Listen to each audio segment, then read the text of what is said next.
30% de Heimatlosen, que eram os apátridas, pessoas que na verdade estavam na Suíça, mas não tinham qualquer direito como cidadão suíço, fugindo das guerras napoleônicas, então vieram muitos pobres, muita gente pobre. Mas eles não estão acostumados com a escravidão negra, né? Ou outro tipo de escravidão, não estavam acostumados a isso. Eles estranham. Mas para produzir aqui, os que conseguem recursos vão comprar escravos. Porque eles precisam para a lavoura cafeeira, para se manter aqui. É até interessante, porque no Brasil sempre se estudou a escravidão dentro das grandes plantations, né? E a escravidão dentro de uma colônia suíça foi muito pouco estudada, né? Dentro da pequena propriedade escrava, né? Aquele cara que tem 2 ou 3 escravos e trabalha no eito junto com os escravos. Isso não é comum no Brasil, né? Aqui em Nova Friburgo isso é muito comum. O censo de 1872 ele vai revelar isso, que Friburgo tem metade da população de Nova Friburgo é uma população escrava. Nós temos que considerar Nova Friburgo nessa época como a freguesia de Nossa Senhora da Conceição do Paquequer, que é Sumidouro, onde a produção cafeeira é intensa e lá a escravidão é muito grande. A freguesia de São José do Ribeirão, que vai pegar o município de Bom Jardim, Amparo, enfim, toda essa região. Amparo só em 1914 passou a pertencer a Nova Friburgo. Então, nessas que tinham intensa produção cafeeira, a escravidão é muito grande. Na vila de Nova Friburgo, que não estava voltado para a produção de café, a escravidão é menor. Ela vai gerar em torno de 15%, 20%, não chega a isso. Mas as disposições para controle do trabalhador escravo vão ser a mesma em todas elas. Porque o que faz a sociedade escravocrata não é a quantidade de escravos, né? Mas sim como essa sociedade... Veja, o sul dos Estados Unidos sempre foi escravocrata e nunca teve mais de 30% de escravos. Então, Nova Friburgo, a vila aqui, ele vai ter uma quantidade menor de escravos, uma grande quantidade de trabalhadores livres, né, na vila, e está mais voltado para a produção de produtos para o mercado interno. Friburgo chegou a ser um grande produtor de batatas, né, vai abastecer esse mercado interno, né? Os colonos rumaram para a região do leste, que é a região de São Pedro da Serra, Lumiar, e nisso eles não vão ter grandes quantidades de escravos. É aquilo que nós estávamos falando. Talvez tenha 1, 2, 3, trabalha com os filhos, uma agricultura familiar, né? Mas a vila vai ter todo um serviço voltado para o turismo, para esses fazendeiros que ocupam os espaços aqui urbano, que é marcado por os escravos. Escravos que fazem serviço até de certa habilidade, de mais refinado o serviço que eles fazem aqui, que é valioso, um escravo que trabalha, escravo carpinteiro, enfim, diversas atividades aqui exercidas por escravos com serviço urbano. Os crimes da fazenda Ponte de Tábuas. Eu encontrei esse processo no cartório do segundo ofício, 1851. Foi um crime que aconteceu aqui na fazenda Ponte de Tábuas, que ficava mais ou menos hoje onde é o Tio Dongo, perto do Prado. Essa fazenda teve em pé até a década de 70. E ali ocorreu uma rebelião de escravos. Como é que foi essa rebelião? 19 escravos da fazenda fugiram, ficaram 3 meses nas matas da fazenda, faziam pequenas incursões até a fazenda, roubavam comida e tentavam se manter nas matas da fazenda. Um dia, um administrador organizou uma ronda para prender os fugitivos. Nessa ronda, tentaram agarrar uns escravos e houve o que eles chamavam de barulho. Na confusão que teve, os escravos mataram um ferreiro livre da fazenda e agrediram um feitor, né? Foi, enfim, conhecido como os crimes da fazenda Ponte de Tábuas. Logo depois de que aconteceu isso, o administrador da fazenda foi demitido, porque ele era acusado de ser linha dura, ser muito duro com os escravos, e já não é essa maneira de se administrar fazendas. E não sei por que cargas d'água, mas o barão de Nova Friburgo é convocado para administrar essa fazenda, para colocar administradores nessa fazenda. E ele manda nas matas da fazenda aquilo que ele chama de escravo acariciador, né?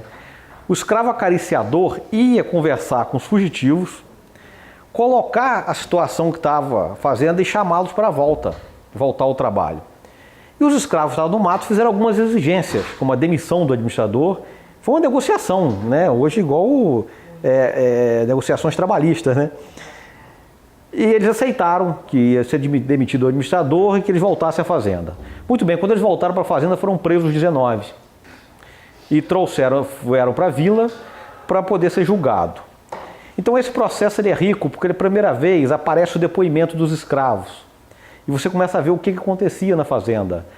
Apesar do crivo do escrivão, né, da escrita oficial, você consegue perceber ali a voz do escravo. É muito difícil documentos nesse sentido, até porque os escravos eram analfabetos.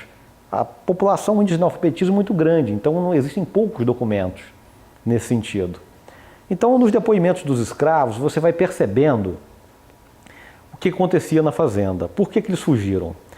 Bom, primeiro o líder da fazenda, o líder da rebelião, era um escravo chamado Antônio Pernambuco, que era o feitor da fazenda. Ele era escravo, mas ele era o feitor, ele comandava todos os escravos. E ele só resolve organizar a fuga depois que ele foi demitido do cargo de feitor. Ele é acusado de roubar coisas, ele diz que não, que ele sempre vendeu na vila esteiras que ele fazia na fazenda, ele vendia aqui na vila. Ele vinha vender as esteiras, voltava e nunca ninguém vendeu ele a roubar nada. Ele foi acusado de ser aprendiz de feiticeiro, era o grande medo que se tinha, né, da onda negra, medo branco, né, o feitiço. E ele diz que não, que às vezes que a negra do brigadeiro Sampaio foi lá na fazenda, era para dar remédio para eles, não era para ritual de feitiçaria. Enfim, ele assumiu a rebelião. Agora, os outros escravos, cada um tentou botar a culpa no outro, pelo que aconteceu. E foi desenrolando, eles foram contando o que tinha acontecido. O administrador da fazenda tinha um envolvimento amoroso com uma escrava, e ele, por ciúme dessa escrava com outro escravo, ele o acusou de ter roubado feijão, prendeu ele no tronco, deu uma surra, aí no outro dia o cara morreu.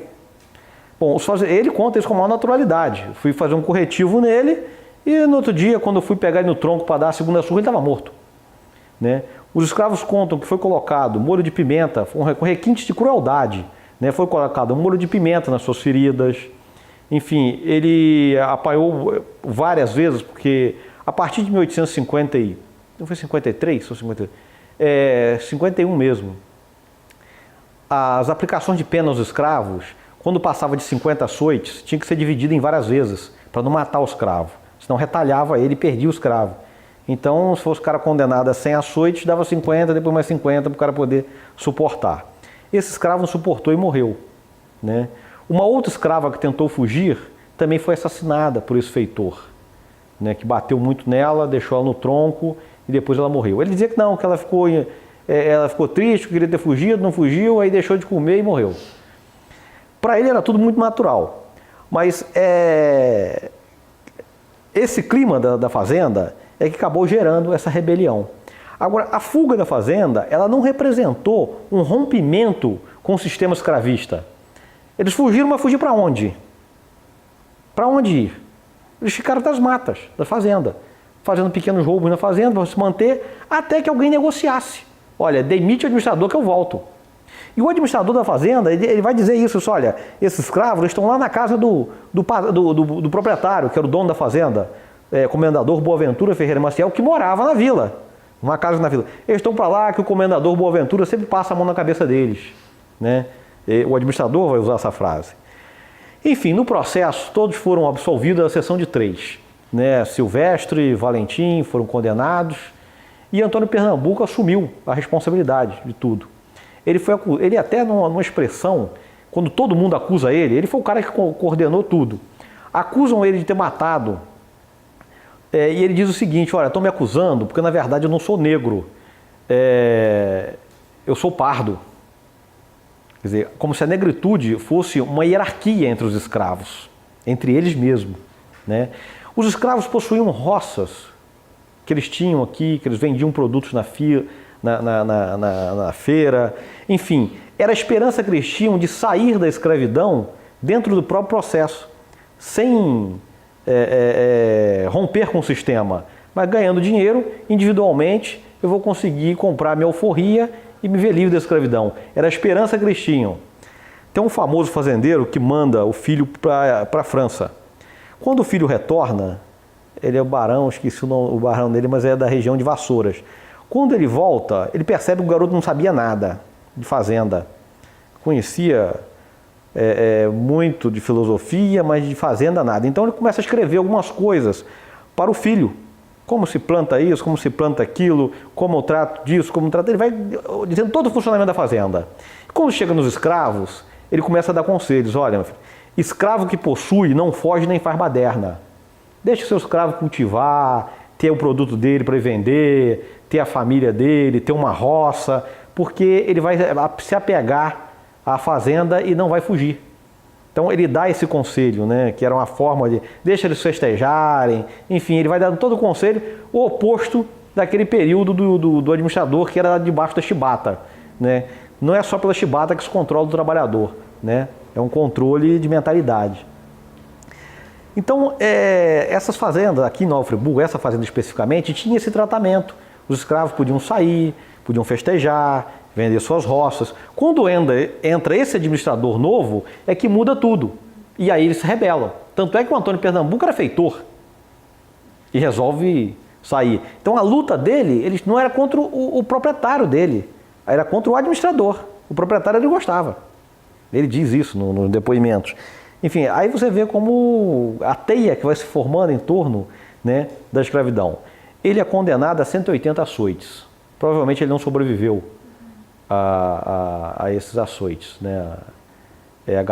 Os outros dois foram condenados à galés perpétua e ele, além da galés perpétua, foi condenado a uma pena suplementar de 180 açoites.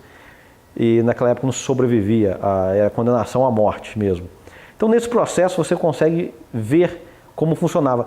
E o júri era feito por colonos, tinha colono suíço na mesa no tribunal de júri, né? O promotor era nomeado pelo juiz, uma pessoa que era escravagista, o promotor, o defensor deles.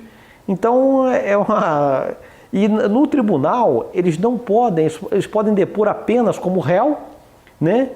E como testemunha, não testemunha, como informante, porque ele não tem condição civil para ser testemunha. A justiça tinha dois tipos de justiça: a justiça pública, que era essa, que era exemplar, que ela ia mostrar esse exemplo para os outros como funcionava, e a justiça privada, que era exercida dentro das fazendas. Cantagalo, Sumidouro tem um caso muito interessante de um escravo que bota fogo na fazenda, sai correndo em volta, mata pessoas, faz uma tragédia muito grande. E o que se tem desse crime é que o filho dele foi assassinado. O filho dele de 3, 4 anos foi assassinado pelo administrador, que mata a criança, estava enjoando, ele mata. Um fazendeiro aqui em Sumidouro pega a mão de pilão e acerta na cabeça de um escravo de 3 anos que estava em volta da mãe na cozinha e estava incomodando ele aquilo. E mata o escravo, enfim. Isso é comum na escravidão. Bom, tem uma carta muito interessante de um fazendeiro da região ali do Amparo que estava no dia aqui fazendo júri, ele era jurado. Aí vieram e deram a notícia, olha, abolição, aí o juiz suspendeu e ele relata o seguinte: quando eu fui pegar meu cavalo para ir embora, já encontrei uma negrinha correndo dizendo não vou fazer a janta, né, pelo caminho. Aí no caminho encontrei vários bandos cantando, cantarolando e saí. Cheguei em casa, dei a notícia, os escravos nunca mais os vi. Essa é uma carta dele que ele fala isso. Eu já tinha comentado sobre a abolição, que ela, na verdade, ela acabou não sendo uma crise muito grande a mão de obra da cafeicultura. A cafeicultura se reorganizou com a mão de obra do colono. Mas em Nova Friburgo, o que a gente percebe, por exemplo, é que o medo do negro ele continuou principalmente depois da abolição. Em São Paulo tem um trabalho, Onda Negra, Medo Branco, né, que vai mostrando o que se contava dos jornais, as histórias que se inventavam dos escravos, que era para cada vez mais marginalizá-los. Ganharam a liberdade, mas não somos livres como nós, né? Então, eu tenho um processo criminal que eu achei aqui em Nova Friburgo, de uma preta Águeda que foi acusada de colocar veneno na comida da sua senhora. Na época não era mais senhora, já era sua patroa porque ela já era livre. Foi uma confusão muito grande, ela foi presa ficou preso até vir o diagnóstico, né, do relatório do que era aquilo. E os exames foram feitos em Niterói e se descobriu que era fuligem de panela, não era veneno, não tinha substância venenosa nenhuma. Mas só por isso aí você vê o medo que o branco vai ter dos escravos. E isso aconteceu muito logo após a abolição, né? Vários estereótipos foram sendo criados, foram sendo espalhados, historinhas colocadas no jornal envolvendo os negros, né? No Jornal de São Paulo, por exemplo, tem uma história que conta que uma senhora perdeu o filho e aí a ex-escrava dela e um escravo, que era coveiro, começaram a fazer uns pasteizinhos e levar para ela, e ela comia aqueles pasteizinhos, ficava contente. Aí quando ela foi no sepultura, viu que estava remexida, aí foi ver, o negro escravo tinha retirado o corpo, cortado a carne, fazia os pastéis e dava para ela comer a carne do próprio filho. Enfim, essas histórias povoaram os jornais da época, colocando o negro para você ter medo dele. Era para se ter medo. Então várias histórias desse tipo foram espalhadas. Quer dizer, de certa forma vocês ganham a liberdade, mas na mentalidade vocês continuam sendo, tendo a liberdade, mas não gozando dessa liberdade como nós gozamos. Contei essa história, só não disse que era meu bisavô, né? Gente, será que fez isso mesmo? Fez. O coronel Nhonhô Ferreira, isso no momento da abolição, né? Você falando de abolição, tem essa história do coronel Nhonhô Ferreira, o Manuel Ferreira da Rocha Júnior, era um grande fazendeiro em Cantagalo. O filho dele, Américo Ferreira da Rocha, foi presidente da Câmara de Bom Jardim, chegou a ser presidente da Câmara em Nova Friburgo também. E na época da abolição, ele, além de fazendeiro, ele exercia o ofício de dentista. Na época da abolição, um escravo dele comemorou demais, soltou fogos em volta da casa dele, gritando "Viva a Princesa Isabel", na época, gritando muito. E o escravo, pouco depois, veio ter problema de dentes e procurou os serviços do coronel Nhonhô Ferreira. E o coronel prendeu ele numa cadeira, que não existia anestesia, né? Então tinha cadeira para ofícios dolorosos, né? Onde prendia a pessoa, botava aquele aparelho na boca para poder fazer o serviço. Ele prendeu o escravo ali e retirou vários dentes do escravo, menos o que estava doendo, né? E a cada extração dolorosa ele gritava "Viva a Princesa Isabel", era sempre, quer dizer, um requinte de crueldade e maldade com os escravos. Histórias como essas nós vamos ver várias por toda essa região, né? Os escravos comemorando a abolição e os fazendeiros não engoliram isso. Que tinha o bonde, em Friburgo teve bonde, você sabe, bonde puxado a burro. Ele fez esse bonde ligando a fazenda do Cônego, que era dele. A fazenda do Cônego era enorme, pegava toda aquela região ali do Cônego, tinha cerca de 1000 alqueires, era uma coisa fantástica. Ele fez a linha de bonde que vinha do Cônego e ia até a Rua do Arco. Ele chamava Rua do Arco porque ali ele construiu uma casa e nesta casa tinha uma abertura para o bondinho ficar embaixo. Então tinha coisa do lado e coisa em cima. E ali o bondinho ficava parado ali, que esse bonde se destinava a levar lá para a fazenda coisas que vinham do Rio de Janeiro e traziam para a estação da Estrada de Ferro produtos da fazenda do Cônego. Isso foi a primeira linha de bonde. Depois surgiu, ele fez uma derivação dessa linha ali no Paissandu, passava ali por, como é o nome dessa rua? Continuando a praça, né? Quando você vem do Cônego, continuando a praça, tem aquela rua ali. Ela saía naquela ponte que existe lá em frente àquela vila, que eu não me lembro o nome, e ali ia até a margem do Rio Bengala, ali nos fundos da residência dele. A residência dele aqui no centro era a antiga prefeitura, né? Aquilo ia até o rio. Então ali ele construiu uma ponte e o bonde vinha por ali, passava por aquela ponte, chegava até os fundos da casa. Depois ele fez uma outra derivação, que foi essa que ia até ali em frente à fábrica de renda, mais ou menos em frente ao portão do Country Club, e ali subia e ia até o Sanatório Naval. E eu aqui, talvez seja o último dos friburguenses vivos que andou naquele bondinho. Um dia, num passeio, peguei o bondinho na Rua do Arco, fui até o sanatório, passeamos por lá e depois voltei para a Rua do Arco. Nossa, que legal. Bons tempos.